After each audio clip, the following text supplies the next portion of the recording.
cutting in early today.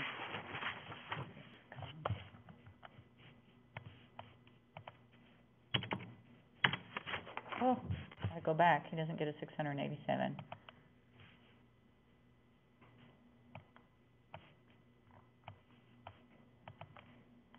It's a 68.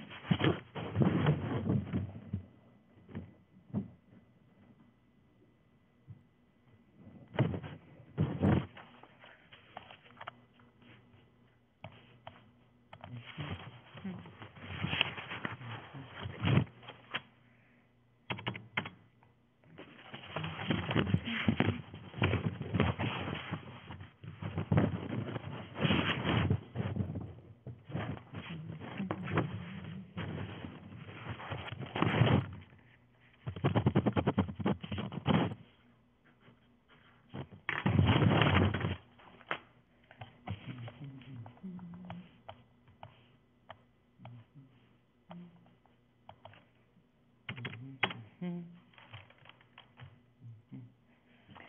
did that get scooted so far away? That's another thing. Hey, Henry.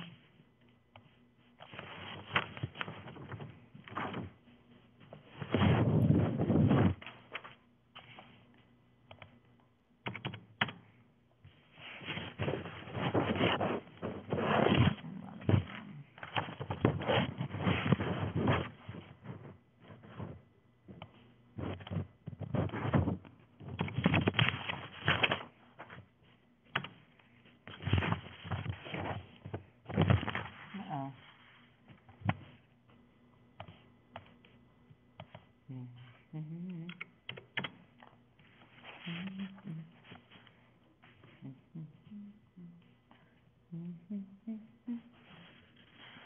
Okay, so those are put in. All right, that tells me that. Okay. Oh, we're recording? Good heavens. Sorry, you're getting some emptiness at the beginning of the recording.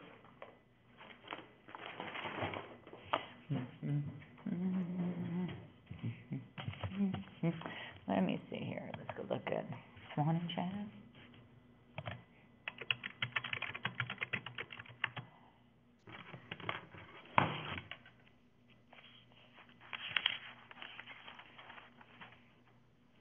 Hollander. Oh.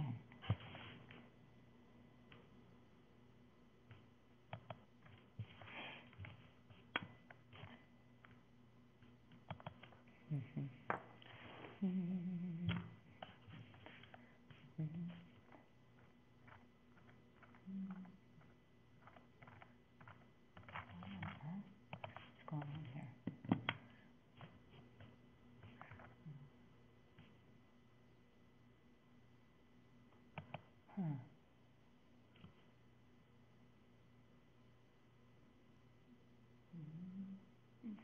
Good morning, Crosbyton.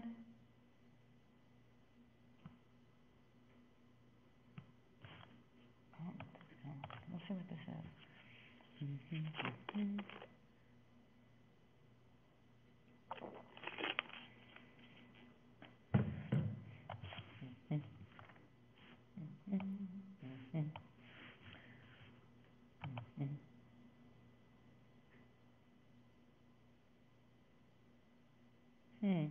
Oh, everybody's there.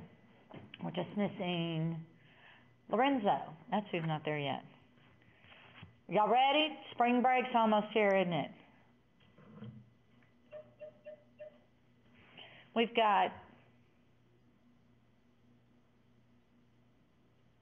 5 points to cover today. I found a Prezi on Swan and Shadow, but it's not working.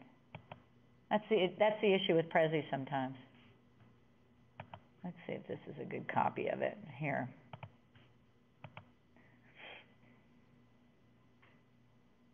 Okay. Swan and Shadow is on page 900. I include it because there's a whole, the main thing is because of the shape. Oh, no, that's just an essay about it. Okay. I was hoping to, concrete poetry. That's basically what it is.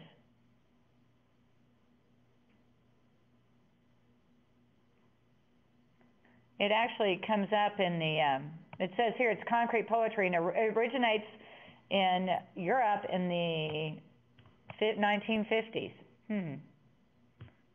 Ezra Pound and E.E. Cummings started. It's very abstract. Okay, trying to see if there's anything. Here we go. Let me shrink this screen.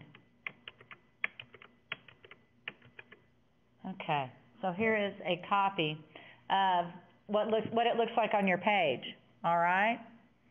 Oh, and by the way, they finally got me the link late yesterday for Monday's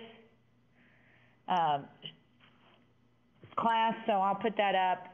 Hopefully it'll go quicker, but you can see it's called Swan and Shadow, so it should be obvious what this is a picture of. You've got the longest line is right in the middle, and that would be the lake or the body of water that the swan is on. So you have the actual swan on the top and the mirror image on the bottom. And when you read it, it makes it a little confusing, doesn't it? Because it doesn't really look like how you should read it, does it?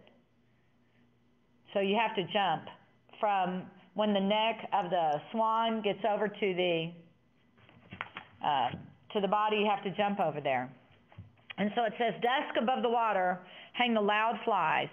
Here, oh so gray, then what a pale signal will appear, when soon before its shadow fades, where, here in this pool of opened eye, in us, no upon us, as at the very edges of where we take shape in the dark air, this object bears its image awakening ripples of recognition that will brush darkness up into light.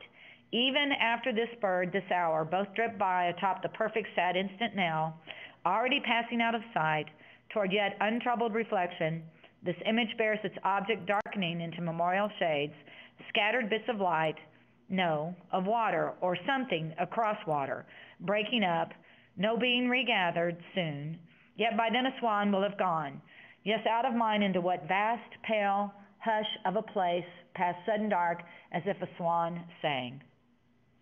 And it's actually a pretty decent poem, isn't it? But most of what we react to is the image of it. So it says, let's see.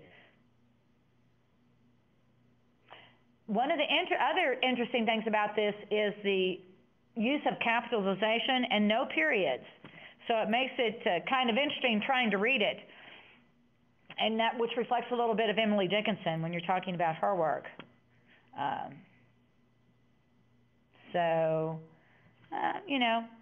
You have to think, it's almost as if it's this kind of stream of consciousness to me, that every time there's a capital letter, the mind is shifting to another thought, or the image shifts in the water. What you're seeing is the reflection.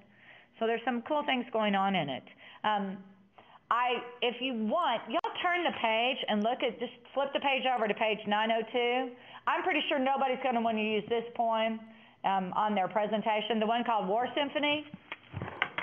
And my class yesterday looked at this, and they were flipping through. We were actually doing a different poem, and one of the guys said, hey, look at this poem. So we looked at it, and I was like, this is kind of cool.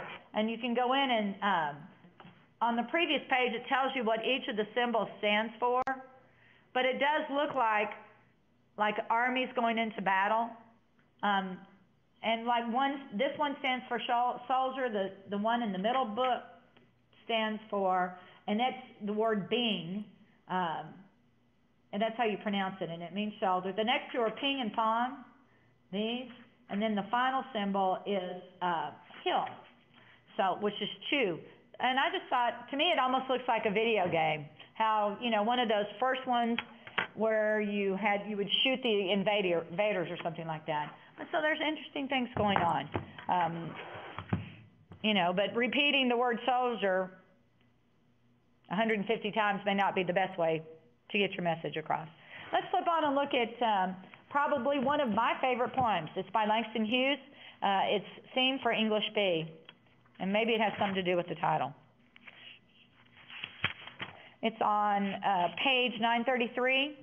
Let me come over here, and I bet we can get someone reading this instead of me.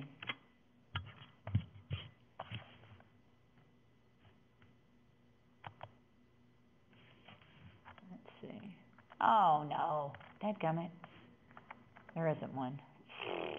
Wouldn't you know? Langston Hughes is another, like Claude McKay, remember If We Must Die, the sonnet from yesterday? Langston Hughes is another poet from that time period. He's probably the most famous Harlem Renaissance poet. And as you look, there's lots of really cool poems in this section devoted to his poetry, okay? And Theme for English B, though, is one that when I was still teaching high school and I had to go to AP stuff, this is one that came up. And so it relates to me because it's a theme is the originally old-fashioned term for an essay. We're not talking about the theme of the story, we're talking about having to write something for a class, an assignment. And so the instructor said, go home and write a page tonight and let that page come out of you, then it will be true. I wonder if it's that simple. I am 22, colored, born in Winston-Salem. I went to school there, then Durham, then here to this college on the hill above Harlem. I am the only color student in my class.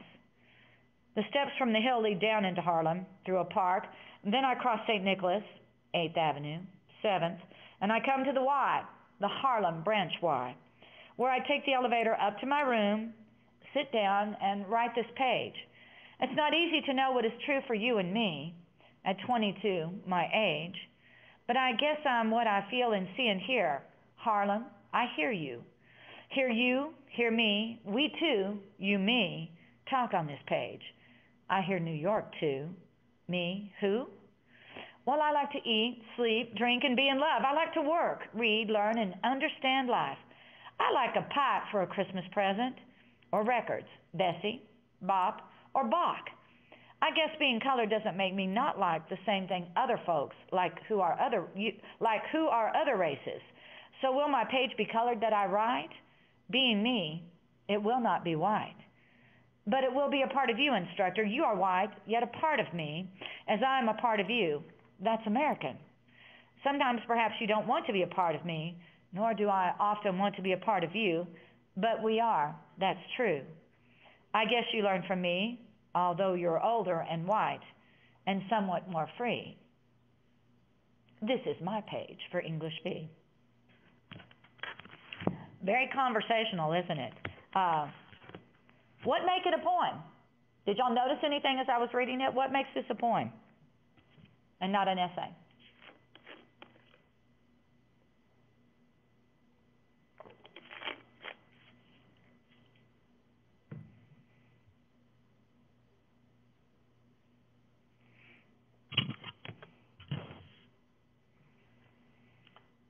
Remember those elements? Go ahead. I'll stop. Rhyme scheme? Right, there is a rhyme. There's definite rhyme in this poem, and it's kind of unexpected. It's not always in rhyme. Sometimes it's the middle of a line rhyming with the beginning of another line. There's also rhythm, particularly at the beginning. Go home and write a page tonight, and let that page come out of you, then it will be true. There's rhythm to it. So, and part of that is uniquely maybe related to that Harlem experience, because at one point when he says, I hear you, hear me, we too, you, me, talk to this page, there's a very kind of almost jazz-like quality about what he's writing. And in essence, if he were writing an essay, it's kind of confrontational. It says, I'm writing what's coming out of me, which is affected by you, but we are never going to actually match up. And I just think it's effective. There's something about how he phrases what he experiences, and that's uniquely his experience that might not come out in an essay you're writing for an English class. I had a student who wrote a very sweet, in my 1301 class this semester, wrote a very sweet essay about the birth of their child. I actually had two of them do that, and they were both older individuals that I have in my class. And it's kind of like, sometimes they're almost poetic in form, so you have to watch that. What else does it say here? It says, in the light of the facts of Hugh's life, it is obvious that the I who speaks in the poem is neither directly autobiographical nor the I of the poem himself. Who then is the speaker? Who do you think is the speaker?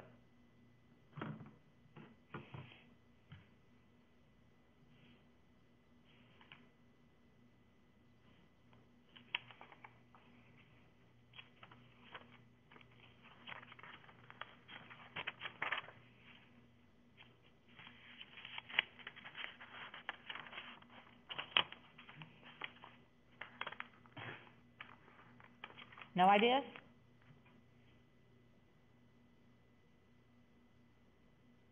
persona could be, what's the title?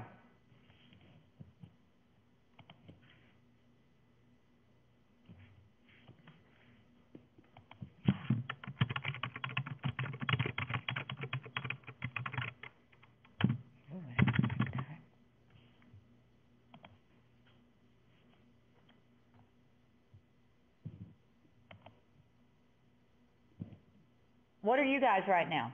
What are you? Basically. Students. Students. So the persona in this is a student. That's all it is. It's a student in a class, and it would probably be an African American student. And so I'm sure parts of it reflect Langston Hughes' life, but you know, it's that uniqueness, and I think he captures definitely what's going on. Let's switch over to Emily Dickinson. God love her, she was eccentric and different. Now, when you look at the autobiography of her, you can see that short hair was very unusual. This was not normal for that day and age, for women to have hair that short. Actually, the length was considered the important thing. And it says she liked to wear white all the time. Yeah, she didn't wear a lot of colors. She wore white. She dressed in white, and that she preferred living in her father's house her entire life. She had a large letter, I guess, community. Like you guys would say you have Facebook friends, she had letter friends. And so much of the time of her life was spent in her family home, and she wrote letters to people, and then she wrote the poetry. And this one, I don't know, I like this one. If you look at the picture on the bottom of the page where you see the two runners in track, I think this one speaks to a lot of us because success is important, isn't it? And you've got that nice alliteration. Success is counted sweetest. Look at all the S's in there. The S beginning, the S at the end of success, and then you've got the two S's in sweetest. So it's a really sharp line. You've got, how many stanzas do you have in this poem?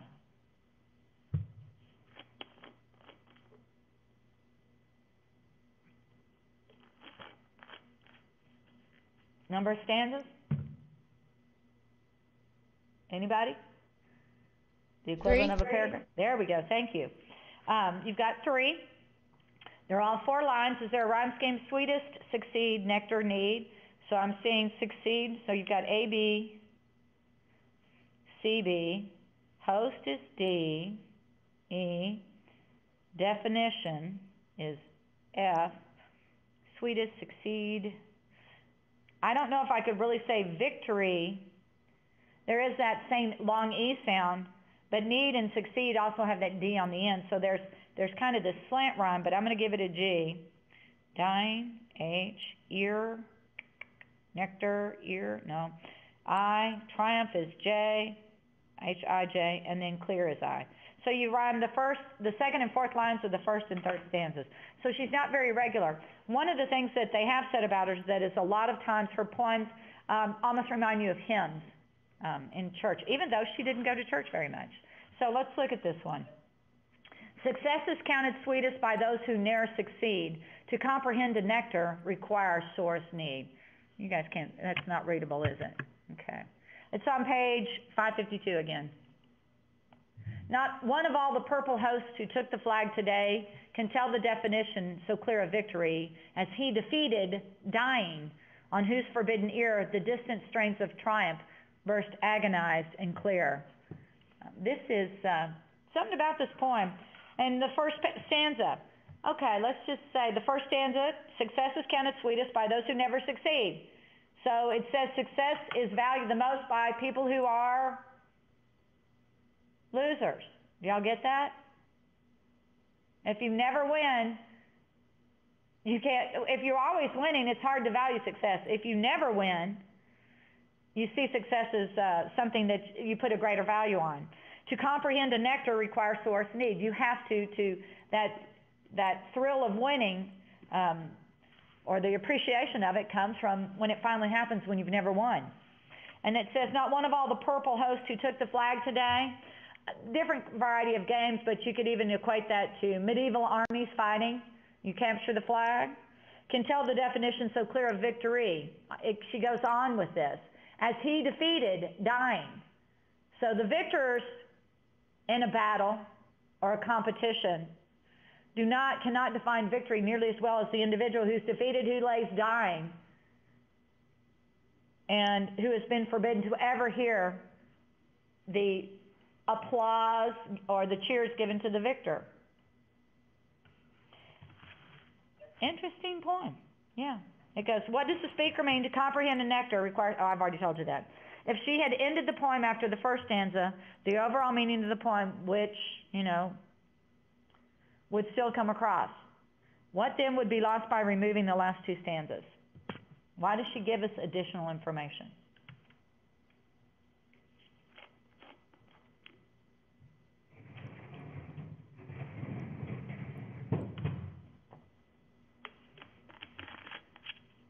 They're moving screens around behind me. Any ideas?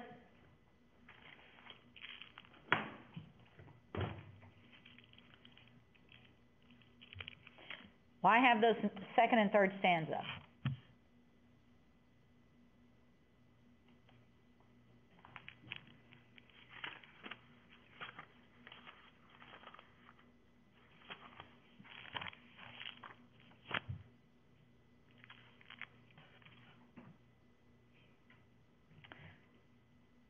Well, I've got a wrong... No, there it is.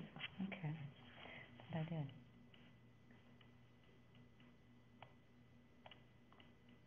When you're making an argument, if you are trying to convince your parents to let you do something like travel to Dallas or go to Ruidoso skiing with your friends and no adults present, if you only give them one argument, is it as effective? Multiple arguments improve. Yeah. The more arguments you give, the better it is. And by taking it from just this vague general thing about success is valued greatest by those who never succeed, by now applying it to a life or death situation, it becomes much more, the example becomes more relevant maybe. Particularly since she's writing, let's see, I flipped off of that page. She writes this in 1859, so the Civil War is approaching. So it means, it has a greater meaning in that sense because particularly if you think of all the lives that are going to be lost, it kind of makes it better. We're going to move on and do My Life Closed Twice. And the second one by her, I only did a couple of her poems. I didn't do a lot because she does tend to write shorter poems so that if you want to include them in your presentation of 4 poems that we haven't covered, you have that opportunity. And it's tucked in, you can barely see it on the top of 962. My Life Closed Twice Before It's Closed. This is written in 1896, quite a few years after the previous one. And let's see here.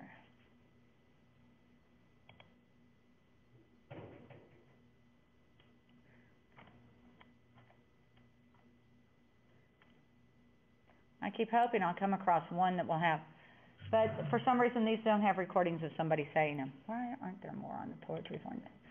There's something about somebody else reading it that...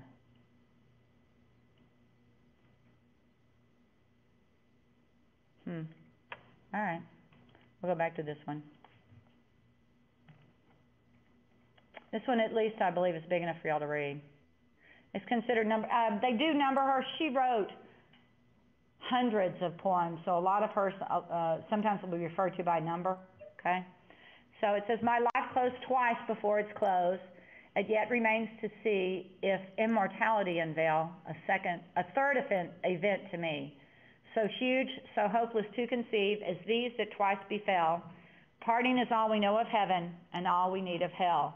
And you have probably heard those last 2 lines. Those tend to be paraphrased and quoted quite frequently. So, what do you think Dickinson means when she says, states in the first line, my life closed twice before it's closed? What does that mean?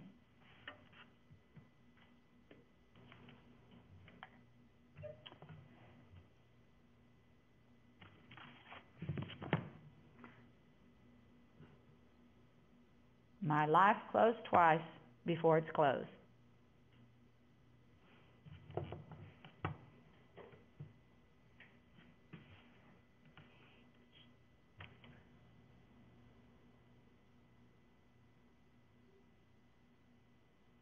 what things close. C-L-O-S-E, not what we're wearing, but what things close. Anybody can tell me something that closes?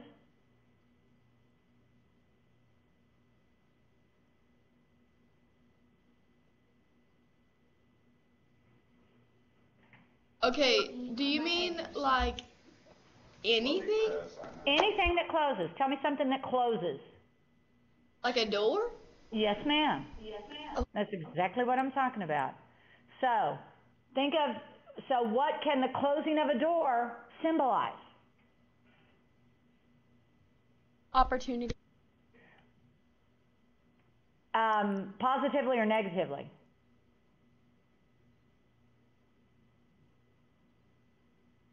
If it's closing, it's negative. Okay, so what are all the negative opportunities or negative closings that can happen in a person's life besides opportunity? Like losing their job or losing their boyfriend. So take that even farther. What's another thing that can be lost? You're using the word lost now instead of closed. What else can be lost in your life? A child. A child. In other words, which means somebody has, if you lose a child, they have, or it has. Died. Okay, so now read it. My life closed twice before it's closed. What could she be saying there?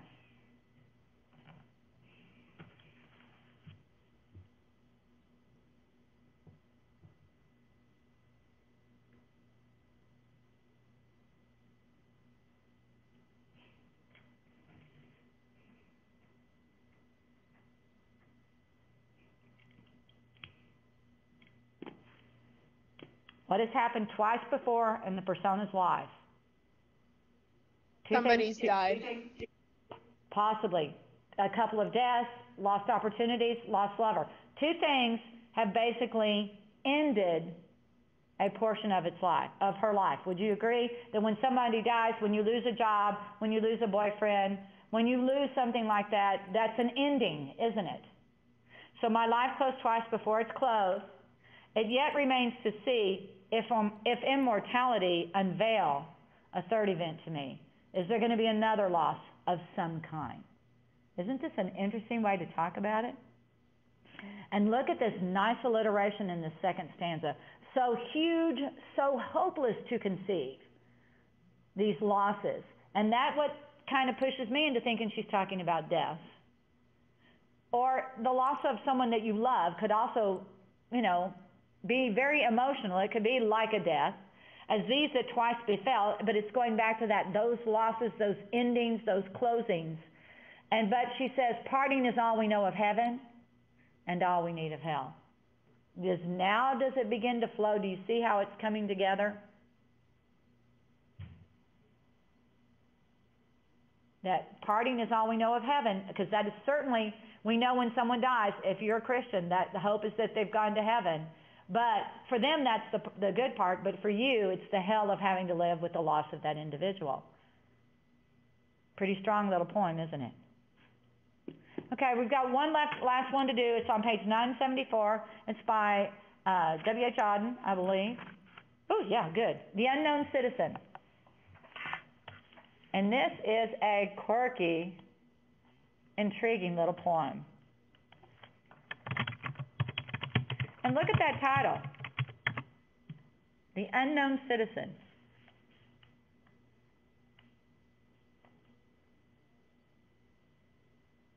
Okay, let me click on this one up here. Maybe this one. Oh, dadgummit. And then as you look at it, right under, you'll see it says 1940, so has World War I's over. World War II, has it started in 1940?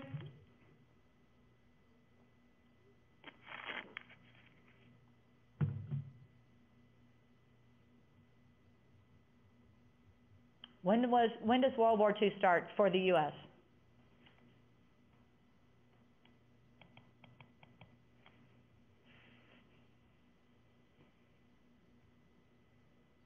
No ideas? Hey, you juniors. What brings the U.S. 1941. There we go. December 7th, 1941. So this is before the U.S. has been pulled into World War I, okay? You can see odd lives from 07 to 1973. So he's present for, golly gee, World War I, World War II, Vietnam. He's got a lot of going on there. So, but when you look at it right underneath it, part of the poem is that italicized section right underneath the title where it says to JS/07M378, this marble monument is erected by the state. It's part of the poem. 8 and state rhyme. He was found by the Bureau of Statistics to be one against whom there was no official complaint. And all the reports of his conduct agree that, in the modern sense of an old-fashioned word, he was a saint. For in everything he did, he served the greater community. Except for the war, till the day he retired. He worked in a factory and never got fired, but satisfied his employers. Fudge Motors, Inc., yet he wasn't a scab or odd in his views, for his union reports that he paid his dues. Our report on his union shows it was sound, and our social psychology workers found that he was popular with his mates and liked to drink. The press are convinced that he bought a paper every day and that his reactions to advertisements were normal in every way. Policies taken out in his name prove that he was fully insured. Let's see, where's the rest of the poem? Oh, okay, where'd the rest of the poem go? Okay, I'll have to flip over and come back to me then. Policies in his name, taken out in his name, prove that he was fully insured, and his health card shows he was once in hospital, but left it cured. Both producers' research and high-grade living declare he was fully sensible to the advantages of the installment plan, and he had everything necessary to the modern man. A phonograph, a radio, a car, and a Frigidaire. Our researchers into public opinion are content that he held the proper opinions for the time of year. When there was peace, he was for peace. When there was war, he went. He was married and added 5 children to the population, which our eugenist says was the right number for a parent of his generation. And our teachers report that he never interfered with their education. Was he free? Was he happy?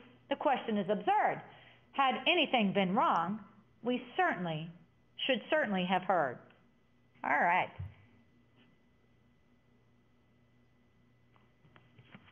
What's it about? We're going to work our way through it, okay? So we've got this the tombstone at the head of his, tomb, or of his cemetery plot that says to him. And you're giving JS07M, I'm guessing M would be male, 378. So in essence, in my mind, this would be like a Social Security card. That's his number, okay? This marble monument is erected by the state. This is put out there for you by the government. That's who the state would be. And so he was found by the Bureau of Statistics. So think about Bureau of Statistics to be one against whom there were no official complaint. Okay, so nobody's ever he's never had any charges. And all the reports of his conduct agree that in the modern sense of an old-fashioned word, he was a saint. So there's a rhyme scheme. And it's going to be an odd one. Sometimes the word will rhyme here, and then 7 or 8 lines later, you'll have the word that rhymes with it. Let's see. For in everything he did, he served the greater community. So he worked for the good of the community, except for the war, till the day he retired. He worked in a factory. Yet he was. You guys know what a scab is? I'm looking at line 9. Yet he wasn't a scab or odd in his views. A scab is a person who, if the union were out on strike, a scab would be somebody who would go across the lines, who would not be obedient to the union rules. They would break the strike and go across and still work. For his union reports that he paid his dues. So let's see, we've got the Bureau of Statistics that talks about him. The state gives him that. He worked for Fudge Motors, Inc. He was part of a union. Social psychology workers say that he was popular. Everybody liked him. The press believe he brought a paper.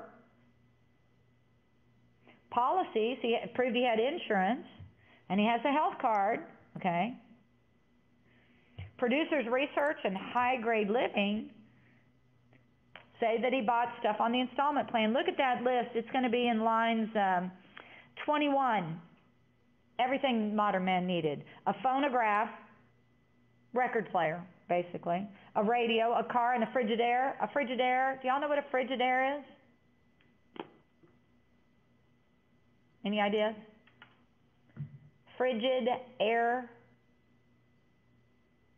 What is It's a frigid? refrigerator. Say it again. Refrigerator. Refrigerator, yeah. That's where we get the word fridge from Frigidaire. Refrigerator, okay? And so he had a refrigerator. Public opinion, researchers into public opinion. Let's see. Are eugenists the right number? Okay. So, all of the information we get about the unknown citizen comes from what? Y'all figure that out. Give you a couple minutes. Tell me who it comes from.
Any ideas?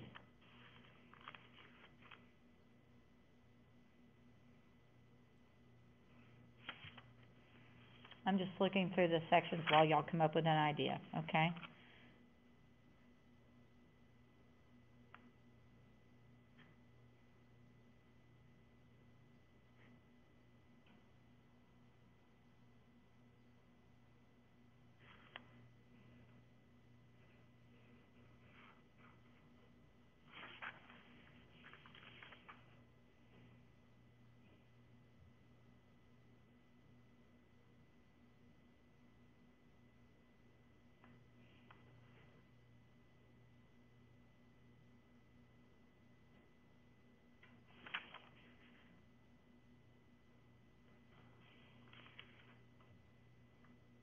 Any ideas?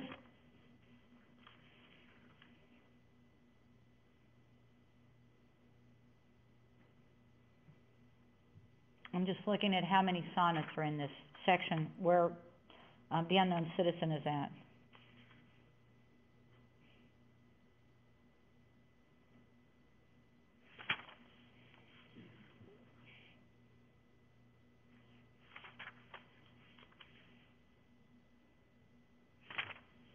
Do you have any ideas what's going on?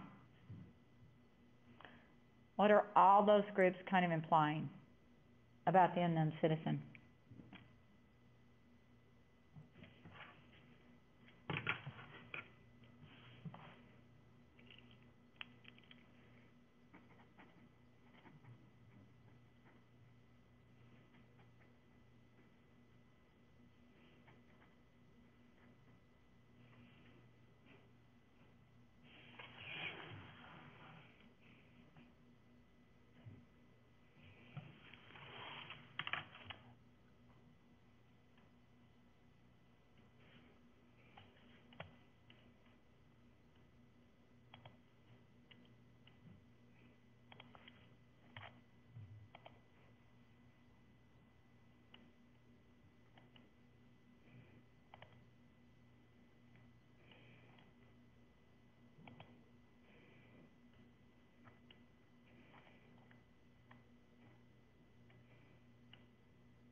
you have the Bureau of Statistics, you have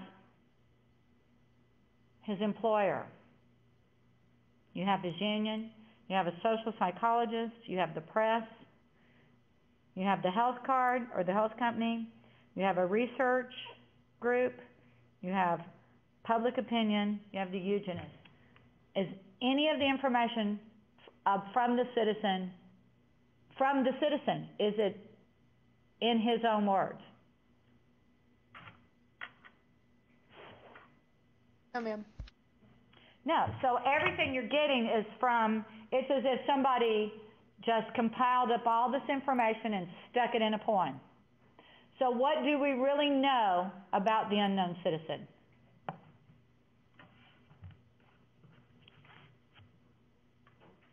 What's the fact we can say that's guaranteed?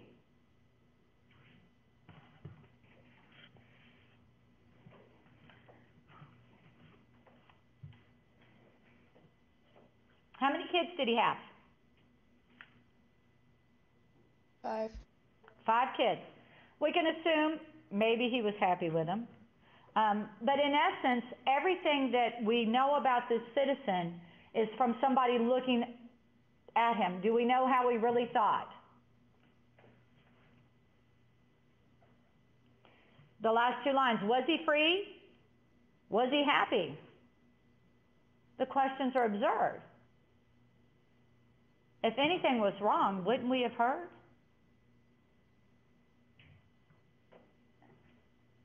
So what is this saying about people? Can we know who people are from the information that can be compiled about us from different sources?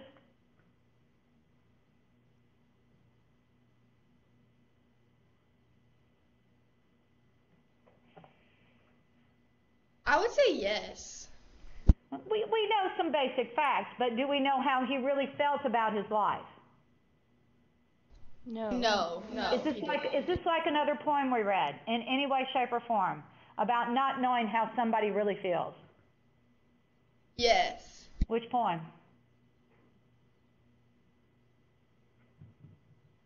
Goodman Brown, right? No, that was a short story. Which one am I talking about? Who shoots himself in the head?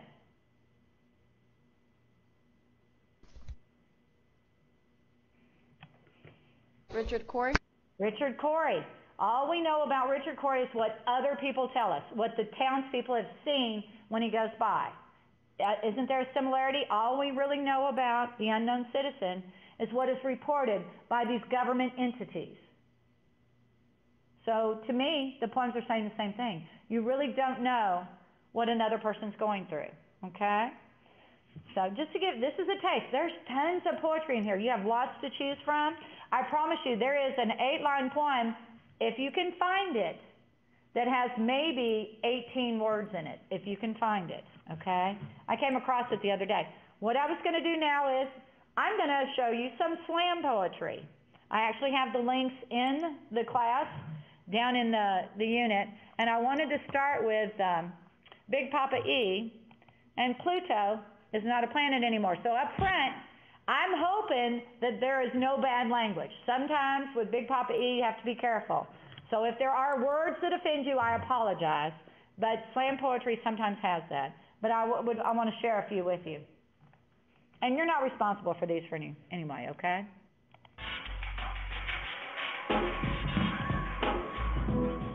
This is Amelia's aunt, though. Mom, I can't go to school today. See, Pluto's not a planet anymore, but it orbits around our sun and has enough mass to assume hydrostatic equilibrium, aka it has a spherical shape, but it just can't clear away its neighborhood around its orbit, and Pluto was just fine being a planet until Iris came along and all the scientists decided that 8 is a better number than 10. And I don't think that I can just forget that Pluto can't have the same rights as the bigger guys. Forever labeled a dwarf planet because it didn't fit into the perfectly labeled jars we laid out for it, because it didn't live up to the high hopes we had for it. I went to school one day and everything changed. Mom, what if I go to school one day and I'm not a person anymore? What happens when they realize I don't fit into the perfectly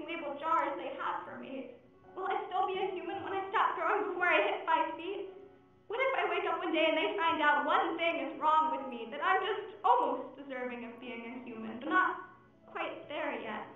Forever labeled an almost human because they just don't know what to make of me anymore.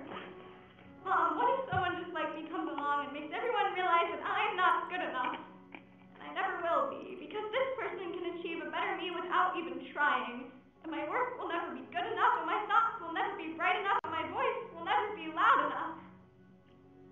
Mom, if you make me go to school today, I could go as a human and come back as an almost human.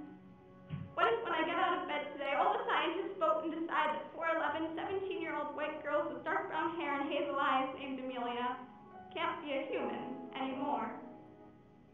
So, as you see, I'm afraid I just can't go to school today. Okay. Kind of interesting, wasn't it? That's the nice thing about slam poetry. You get some interesting things. I'm going to do one by Shane Quakeson. He is, a lot of his stuff from, it's about bullying. Let's suppose that you're writing a really important email to a colleague. Hold on, forget that. This is not counting. There we go. Skip the ad. A lot of his stuff shows up on TED.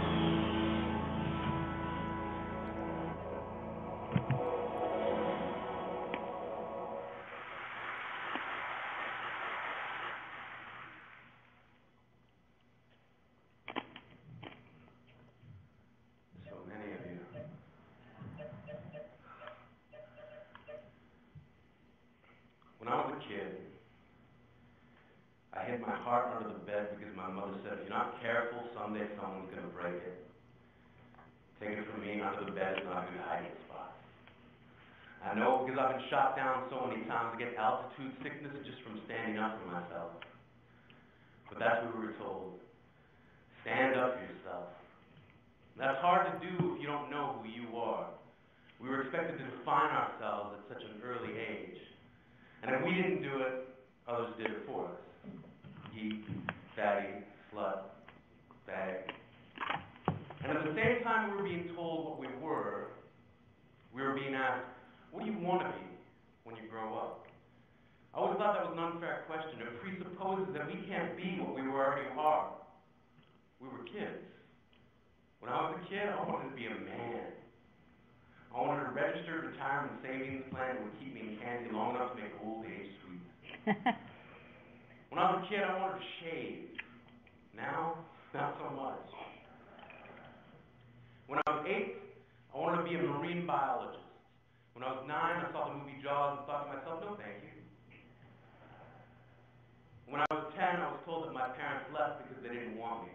When I was 11, I wanted to be left alone. When I was 12, I wanted to die. When I was 13, I wanted to kill a kid. When I was 14, I was asked to seriously consider a career path. I said, I'd like to be a writer.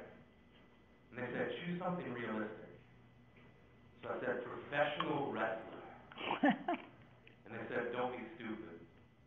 See, they asked me what I wanted to be, then told me what not to be. And I wasn't the only one. We were being told that we somehow must become what we are not, sacrificing what we are to inherit the masquerade of what we will be. I was being told to accept the identity that others will give me. And I wondered what made my dreams so easy to dismiss. Granted, my dreams are shy, because they're Canadian. My dreams are self-conscious and overly apologetic. They're standing alone at the high school dance, and they've never been kissed. See, my dreams got called names too. Silly, foolish, impossible. But I kept dreaming. I was going to be a wrestler. I had it all figured out. I was going to be the garbage man. My finishing move was going to be the trash compactor. My saying was going to be, take it out the trash.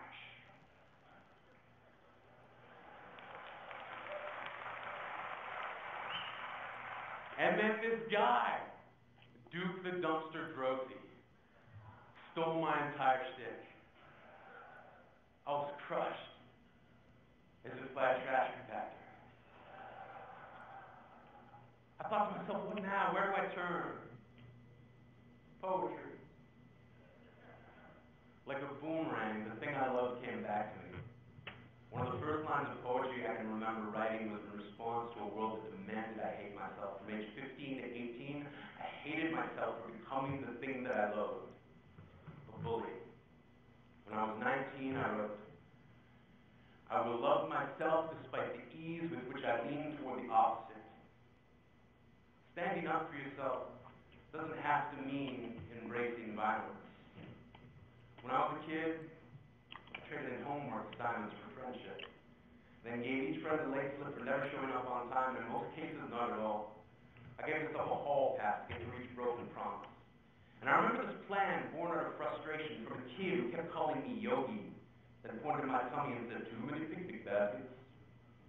Turns out it's not that hard to trick someone. And one day before class, I said, yeah, you can copy my homework. And I gave him all the wrong answers that I'd written down the night before. He got his paper back expecting a near-perfect score and couldn't believe when he looked across the room at me and held up a 0. I knew I didn't have to hold up my paper of 28 out of 30, but my satisfaction was complete when he looked at me puzzled, and I thought to myself, smarter than the average bear.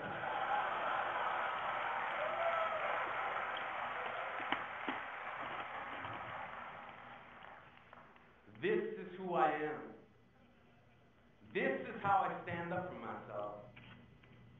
When I was a kid, I used to think that pork chops and karate chops were the same thing. I thought they were both pork chops. And because my grandmother thought it was cute and because they were my favorite, she let me keep doing it. Not really a big deal. One day, before I realized fat kids are not designed to climb trees, I fell out of a tree and bruised the right side of my body. I didn't want to tell my grandmother about it because I was scared I'd get in trouble for playing somewhere I shouldn't have been. A few days later, the gym teacher noticed the bruise and I got sent to the principal's office. From there, I was sent to another small room with a really nice lady who asked me all kinds of questions about my life at home. I saw no reason to lie. As far as I was concerned, life was pretty good. I told her whenever I'm sad, my grandmother gives me karate chops.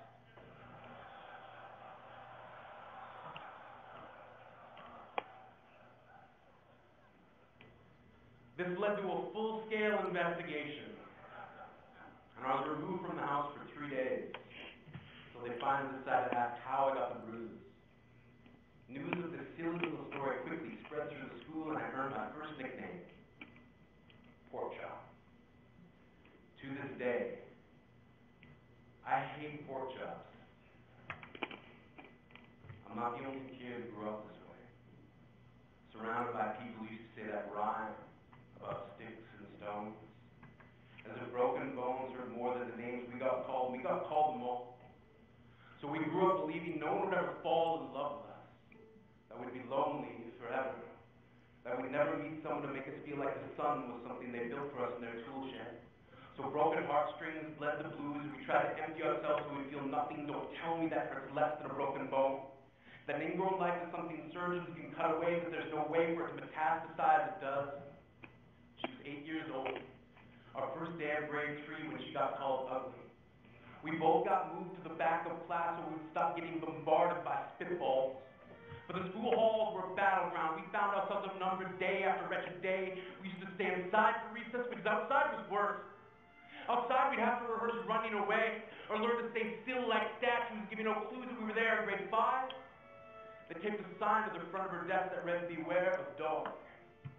To this day, despite a loving husband, she doesn't think she's beautiful because of a birthmark that takes up less than half her face. Kids used to say she looks like a wrong answer that someone tried to erase but couldn't quite get the job done. And they'll never understand that she's raising 2 kids whose definition of beauty begins with the word mom. Because they see her heart before they see her skin, because they've always been amazing. He was a broken branch grafted onto a different family tree. See y'all in a week and a half. Not because his parents opted for a different destiny. He was 3 when they gave him a mixed drink of 1 part left alone and 2 parts tragedy. Started therapy in 8th grade.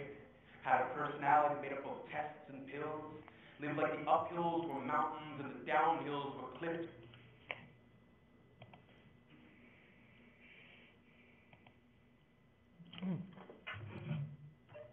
Okay. So we start back over with 888-899-901.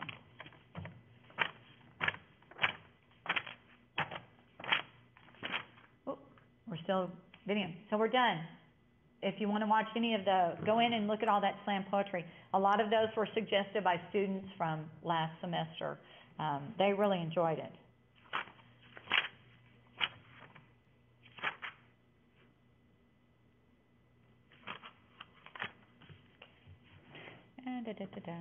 Let's see, let me go to my email.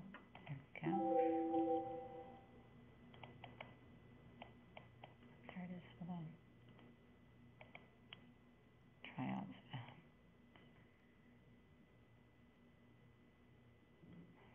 Okay.